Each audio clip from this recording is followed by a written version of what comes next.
I'm bad at Twitch.tv addresses. Master of Rem. On Sunday nights. Thanks. And for our face, Jen, who is not here, please check out her business, the Geek Forge. She sells some really cool things, and she does custom orders and stuff like that. So you should reach out to her and tell her about your dreams, and maybe she can help you make them happen. She gave away the really cool things last week. Yeah. Yeah, the Pride Pack was awesome. And she just has great stuff. So check her out. Bob, what about you? So in addition to this game, I'm also responsible for for GMing the 5th edition Shadowrun game on Tuesday nights over on Rem Alternis. We are currently running through the Chicago Missions arc, season 7. Yeah. All right. And with that, I think we have a winner here. Ava sent me, if I can find the chat. There we go. Congratulations to Black Lion of the Stars. You win the PDF for 6th edition of Shadowrun Core Rulebook Seattle Edition, the PDF. So we will reach out to get your email address. So check your Twitch whispers, and we'll send that your way. So congratulations. Let's see. Do we have? I don't think we have any donors for no puns this week.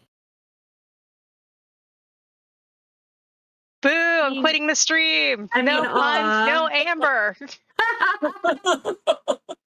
No puns, no Amber. T-shirt. But don't forget to check us out. Don't forget to say hi. One thing that I did want to say about Gen Con TV as well that I'm super excited about is that they have a BIPOC lounge this year, so that people can go find each other, connect, and game and relax in a safe space. And I think that's a really cool idea that all of the cons should follow. So I just wanted to say that if you didn't know that was happening and you're going to Gen Con, or if you weren't going to go to Gen Con but now want to, totally look that thing up. And I think that's it, right? That's it. All right. All right. So next week is a one-shot. Yeah, next week 10 candles. We're playing 10 Candles. So Danny from the Rem community will be running it. And I'll be there. Chris Walker will be there. John will be there. I'm forgetting a couple. Jackie will be there. It is fun. If you've never seen it, it's very rules light, very easy to play, but very spooky. The whole premise is you are going to die. It's just a matter of how. So I'm really excited to play. But I think that's it. So we'll be back here in 2 weeks for Emerald Glitch. And next week for Rules of Cool, the pre-show that we do before Emerald Glitch, I'll actually be talking to Eric from Norse Foundry, and they do the really pretty gemstone dice and stuff at cons that you see. So we'll be talking to them, and I can't wait. So tune in. All right. Thank you for joining us. And yeah, thank you. Thanks to Tom for doing tech and making all this possible. Yes, thank you. We'll see you next time. We'll see you next time.